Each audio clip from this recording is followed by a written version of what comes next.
Hello प्यारे साथियों, आपके अपने प्यारे से यूट्यूब चैनल स्टडी जोन पर स्वागत है। दोस्तों, हम उम्मीद कर रहे हैं कि आप सभी ठीक होंगे, ठीक है, और अच्छे से पढ़ाई भी कर रहे होंगे, ठीक है।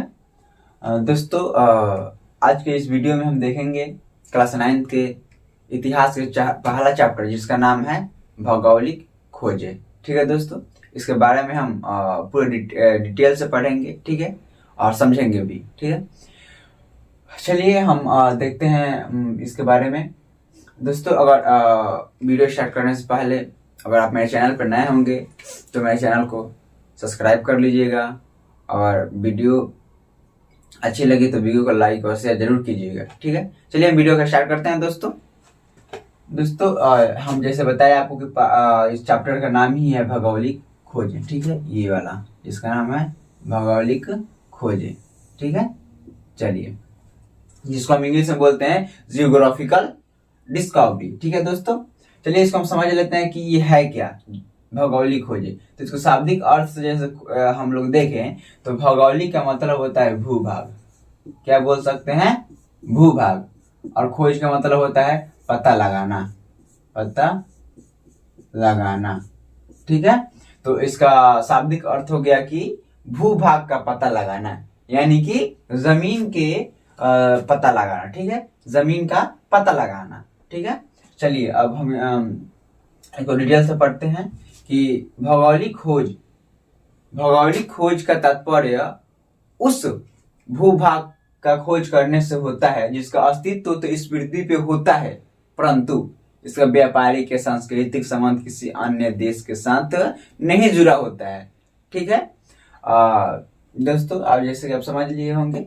चलिए, हम वैसे भूभाग का बात कर रहे हैं जिसका अस्तित्व पहले से पृथ्वी पे है, परंतु उसका व्यापारिक यानी कि किसी चीज का लेन देन कि अन्य देश से नहीं है, उसका सांस्कृतिक समझौता भी नहीं है, ठीक है। उसको हम बोलते हैं भौगोलिक खोजें। अगर हम उसके बारे में पता लगा लिए तो उसी को हम बोल देंगे भौगोलिक खोजें। दोस्तों, भौगोलिक खोजें यूरोप की घटना है। कहाँ की घटना है? यूरोप की घटना है। भौगोलिक खोजें आपको यहाँ पे लिख दे रहे हैं, ये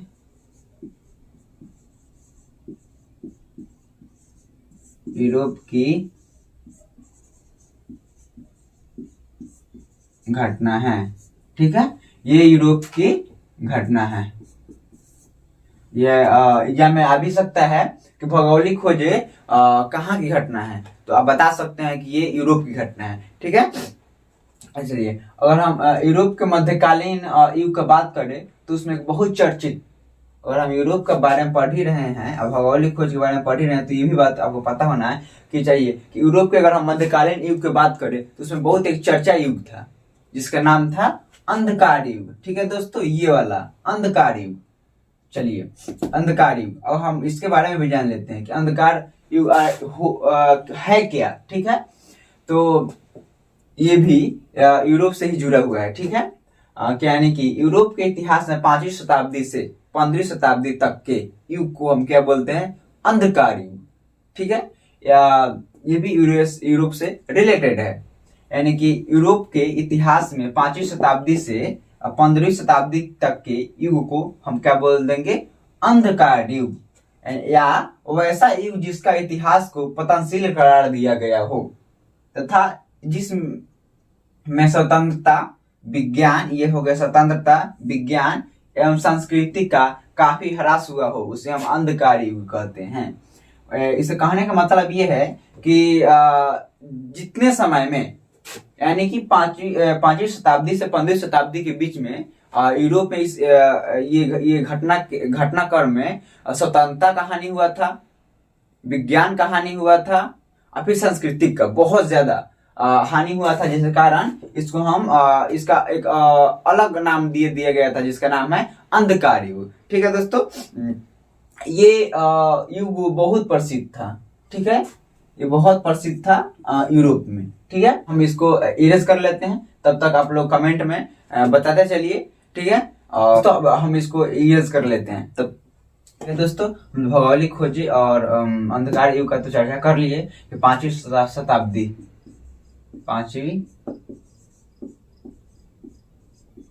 शताब्दी से 15वीं शताब्दी तक के बीच के युग को हम क्या बोलते हैं, अंधकार युग। ठीक है, चलिए अब हम चर्चा करेंगे भौगोलिक खोज की पृष्ठभूमि। ठीक है, इसको चर्चा करेंगे। ठीक है, ये तो हो गया, ये भी हो गया।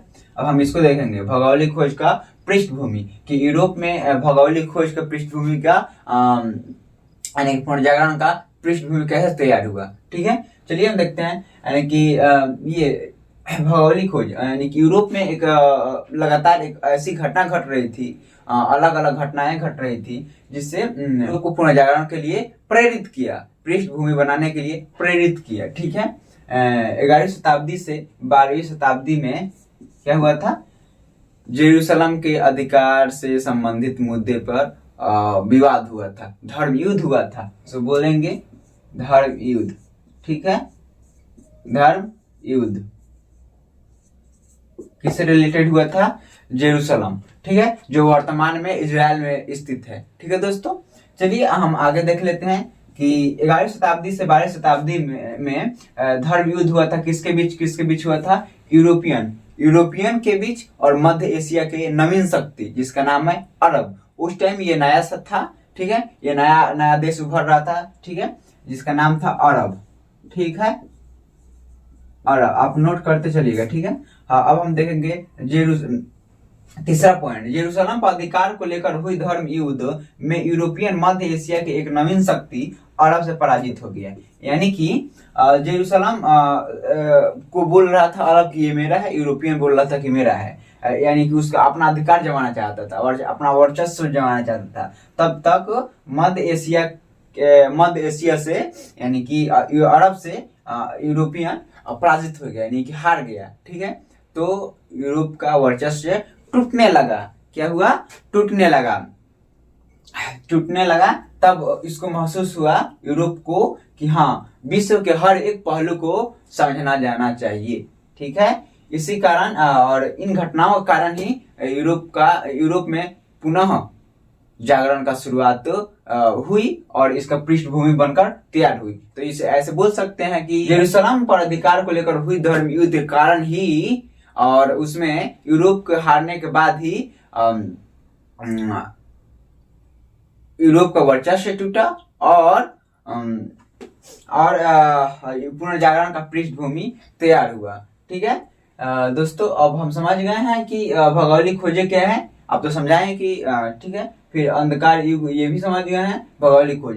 दोस्तों वीडियो अच्छी लग रही होगी तो वीडियो को लाइक और शेयर जरूर कीजिएगा। ठीक है, चलिए हम अगले पॉइंट को देखते हैं कि अगला पॉइंट है क्या। ठीक है, चलिए तो अब हम समझेंगे कि ये समझ गए, अब ये समझेंगे कि पुनर्जागरण है क्या। ठीक है, तो पुनर्जागरण ऐसी आंदोलन या घटना है जिसके द्वारा पश्चिम के देश मध्य युग से निकलकर आधुनिक युग के जीवन शैली या विचार को अपनाने लगे, उसे हम बोलते हैं पुनर्जागरण। ठीक है, हम पढ़कर आपको फिर से बता दे रहे हैं कि पुनर्जागरण ऐसी घटना या आंदोलन जिसके द्वारा पश्चिम के देश मध्य युग से निकलकर आधुनिक युग के विचार और शैली यानी कि जीवन शैली। ठीक है, जीवन शैली ये है। ठीक है, जीवन शैली को अपनाने लगे, उसे हम बोलते हैं पुनर्जागरण। पुनर्जागरण सबसे पहले यूरोप में हुआ था। कहाँ हुआ था, यूरोप। ठीक है, अब भौगोलिक खोज का शुरुआत सबसे पहले कहाँ हुआ था, यूरोप में ही हुआ था। कहाँ हुआ था, भौगोलिक खोज का सबसे पहला शुरुआत यानी कि यहाँ पे हम लिख दे रहे हैं यूरोप, यानी कि स्पेन और पुर्तगाल। क्या बोलते हैं, पुर्तगाल। ठीक है, पुर्तगाल में हुआ था। ठीक है, चलिए अब हम तो पुनर्जागरण को समझ लिए। ठीक है, अब हम लोग समझेंगे भौगोलिक खोज की जो पृष्ठभूमि तैयार हुआ था कैसे तैयार हुआ। ठीक है, उसके बारे में हम समझेंगे। ठीक है, चलिए मध्य युग के बारे में कुछ हम लोग बात कर लेते हैं। मध्य युग, प्राचीन युग में भी, प्राचीन बोलिए क्योंकि प्राचीन में भी मध्य एशिया और यूरोप के बीच मध्य युग में भी और प्राचीन युग में भी दोनों में व्यापार होता था। ठीक है, ये इनके यूरोप और मध्य एशिया के बीच में। ठीक है, ये कैसे होता था, किसके मार्ग से होता था? कुस्तुनतुनिया के नाम से एक रास्ता था, उसके बीच से होता था। देखिए जैसे एक यूरोप हो गया, यूरोप, और ये हो गया एशिया, एशिया, और ये हमारा कुस्तुनतुनिया, कुस्तुनतुनिया, ठीक है। इनके बीच कोई भी अगर व्यापारिक संबंध था तो पहले यूरोप सामान अपना भेजता था कुस्तुनतुनिया, और कुस्तुनतुनिया से होकर एशिया के तरफ जाता था, ठीक है। एशिया से कोई सामान आता था तो पहले कुस्तुनतुनिया, फिर यूरोप की तरफ जाता था। तो 1453 ईस्वी में, 1453 ईस्वी में अरब, अरब और अरब प्लस तुर्की, तुर्की मिलकर, अरब और तुर्की मिलकर एक अपना अंतर्राष्ट्रीय संगठन बनाया, ठीक है। और 1453 में, कितने में, 1453 में ही कुस्तुनतुनिया पर अपना वर्चस्व कायम कर लिया और अपना आधिपत्य जमा लिया, जिसके कारण यूरोप के जितने भी व्यापारी थे उनको अपना व्यापार करने में अब आसानी नहीं रही, तो वो अपना रास्ता ढूंढने लगे, ठीक है। क्योंकि कुस्तुनतुनिया पर वर्चस्व किसका था? तुर्की का था, ठीक है। तो तुर्की इसके बदले, व्यापारिक संबंध के बदले या व्यापार के बदले में ज्यादा कर यानी टैक्स लेता था, ठीक है। जिसके कारण यूरोप को अब अपना दूसरा उपाय खोजने में लग गए। तब जिसका हल निकालना, यानी कि कुस्तुनतुनिया के पर तुर्की के वर्चस्व यानी कि आधिपत्य के कारण यूरोप अपना हल कैसे निकाले, यूरोप वासियों के लिए यह आवश्यक था कि वो अपना कैसे भी करके अपना दूसरे रास्तों को ढूंढे, ठीक है। चलिए दोस्तों, आप वीडियो में बने रहिए, हम आशा करते हैं कि आप लोग ये समझ गए होंगे, ठीक है। इरेज कर लेते हैं, ठीक है। चलिए हम लोग तो समझ लिए कि तुर्की कुस्तुनतुनिया पर कैसे अपना वर्चस्व जमाया, ठीक है। फिर यूरोप के व्यवसायी को बाध्य किया टैक्स देने के लिए, बोला बहुत भारी रकम ले रहा था, जिसके कारण यूरोपवासियों को बहुत ज्यादा आसानी नहीं थी, जिस कारण वो अपना दूसरा रास्ता ढूंढने लगे। इसी काल में, यानी कि 1453 के ही आसपास में, 1453 के ही आसपास में नए नए आविष्कार हुए, नए आविष्कार हुए, ठीक है। नए आविष्कार हुए, ठीक है। जिसके कारण समुद्री यात्रा नौसेना के विकास को आसान करना अब आसान हो गया, ठीक है। यानी कि इसी काल में हुए नए उपकरण का आविष्कार के कारण नौसेना और समुद्री यात्रियों का,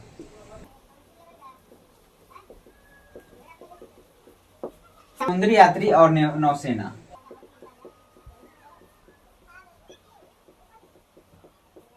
नौसेना का रास्ता आसान कर दिया, ठीक है।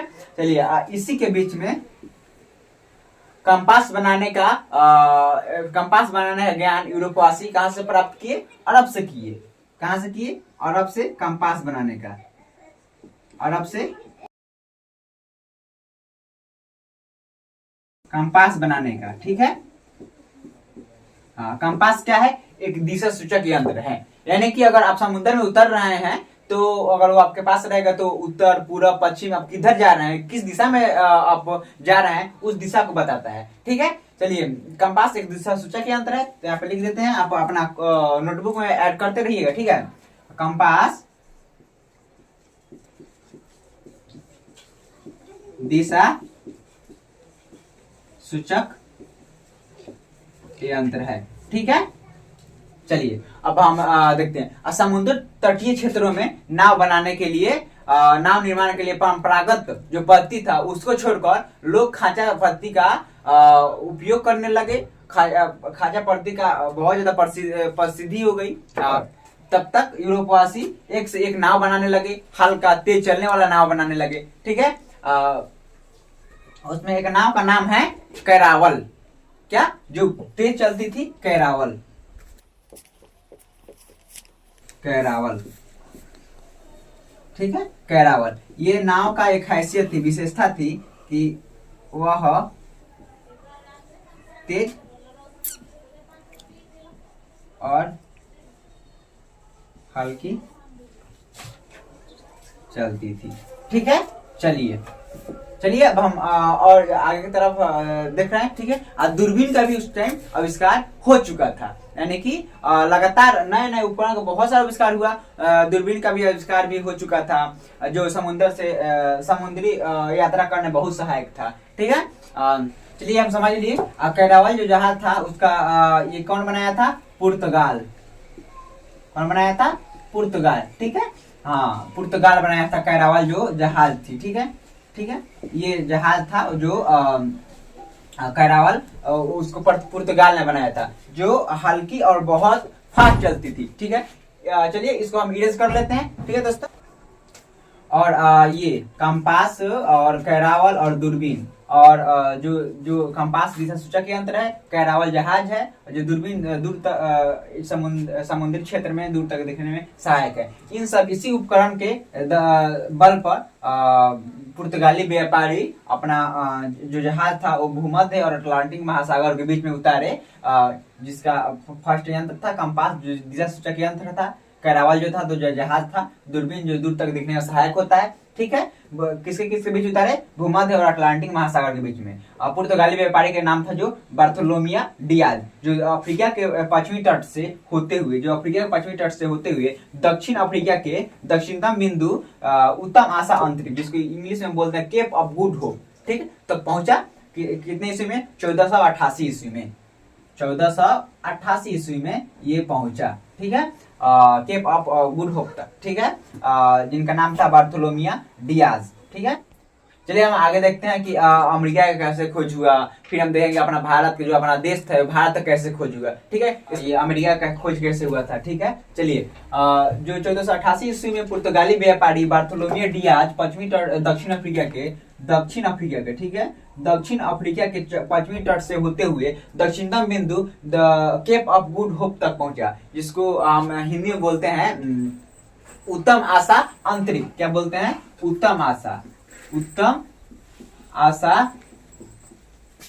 अंतरिक्ष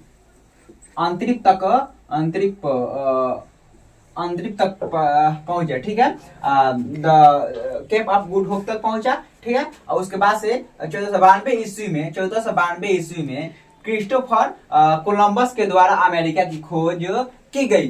ठीक है, 1492 ईस्वी में क्रिस्टोफर कोलंबस के द्वारा अमेरिका की खोज की गई। ठीक है, कि 1492 ईस्वी में क्रिस्टोफर कोलंबस के द्वारा अमेरिका की खोज की। उसके बाद से बारी आता है हम लोग भारत की खोज की। ठीक है दोस्त, भारत की खोज भारत के।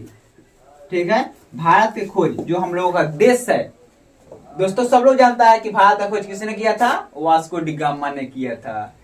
तो लोग बोलता है लोग कि नहीं, वास्को डी गामा ने समुद्री मार्ग का खोज किया था। ये भी सही है, दोनों बात सही है। भारत की खोज सबसे पहले वास्को डी गामा ही ने किया था, यानी कि भारत में सबसे कोई पहला व्यापारी था जो चलकर आया था भारत के तरफ। वो कौन था? वास्को डी गामा था। ठीक है, क्या नाम था उसको? Vasco D gamma. ठीक है, वास्को डी गामा। ठीक है, ये था वास्को डी गामा। ये कहां से चले थे? केप ऑफ गुड होप, इसको हिंदी में बोलते हैं उत्तम आशा अंतरिक्ष से चले थे। और कहां तक पहुंचे ये? केरल के कालीकट, जो कालीकट जो बंदरगाह है। ठीक है, जो अब उसको पहले हम बोलते हैं मालाबार तट। ठीक है, मालाबार तट तक पहुंचे थे। जो केरल के स्थानीय जो शासक था, क्या बोलते हैं? स्थानीय शासन था, शासक या बोल सकते हैं स्वशासन। तो कौन था? जेमोरिन ने कौन था? जेमोरिन ने वास्को डी गामा का भव्य स्वागत किया। ठीक है, अब वास्को डी गामा ऐसे नहीं पहुंचे थे। वास्को डी गामा का भेंट इंडिया के व्यापारी थे जिनका नाम था अब्दुल मजीद। क्या था? अब्दुल मजीद। ठीक है, मजीद क्या बोलते हैं उनको, अब्दुल मजीद। उनका वास्को डी गामा का भेंट अब्दुल मजीद को कहाँ हुआ था, दक्षिण अफ्रीका में। ठीक है, जो अब्दुल मजीद उनको कुछ ट्रिक बताए थे, कुछ रास्ते बताए थे, उस मार्ग से होते हुए वास्को डी गामा कहाँ पहुंचे, केरल के कालीकट दरगाह पर, जो इसको हम वहां का स्थानीय शासक जेमोडिन ने भव्य स्वागत किया। ठीक है, चलिए हम आगे देखते हैं। चलिए हम तो समझ ही गए कि भारत का खोज कैसे हुआ, कौन किया, कितनी ईस्वी में हुआ था। तो भारत का खोज फिर से बता दे रहे हैं कि भारत का खोज 20 मई, क्या 20 मई 1498 में हुआ था। ठीक है, 20 मई 1498 में हुआ था, वास्को डी गामा ने किया था। वो कैप ऑफ गुड होप से होते हुए केरल के कालीकट बंदरगाह पहुंचा, जिसको स्थानीय शासक जेमोडिन ने भव्य स्वागत किया। ठीक है, चलिए प्यारे साथियों, आप इसको अपने कॉपी में उतार लीजिए। ठीक है, चलिए हम इसको एरेज कर लेते हैं और आप कमेंट में बताते चलिएगा कि वीडियो कैसे लग रहा है। ठीक है, चलिए हम एरेज कर लेते हैं और चलते हैं अमेरिका का खोज कैसे हुआ। ठीक है, अमेरिका का खोज कब हुआ था, 1492 ईस्वी में हुआ था। कौन किया था, कोलंबस ने किया था। कौन, कोलंबस ने किया था। ठीक है, 1492 ईस्वी में, जो कि बहुत बड़ी उपलब्धि थी किसके लिए, यूरोप वासियों के लिए, अमेरिका का खोज करना। कोलंबस का मानना था कि अमेरिका भारत का ही, किसका, भारत का ही एक उपमहाद्वीप है। क्या है, उपमहाद्वीप है, महाद्वीप है। ठीक है, मतलब कोलंबस का मानना था कि अमेरिका भारत का ही एक उपमहाद्वीप है, परंतु ऐसा नहीं था। और ये बोला कि अमेरिका भारत का ही एक उपमहाद्वीप है और अमेरिका के जितने भी निवासी थे उनका नाम क्या रखा था, रेड इंडियन।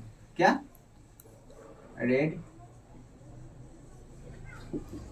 इंडियन। ठीक है, चलिए उनका नाम रखा था रेड इंडियन। तो आप समझ गए होंगे कि अमेरिका खोज कोलंबस ने किया था, 1492 ईस्वी में किया था।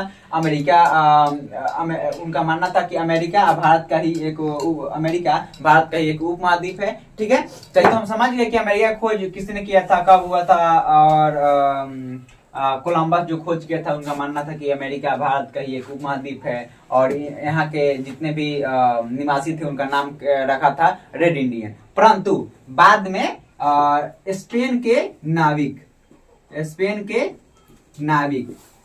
क्या, नाविक, जो अमेरिका को हम बोलते थे भी, एक और बात यहाँ पे कि अमेरिका को हम क्या बोलते थे, नई दुनिया।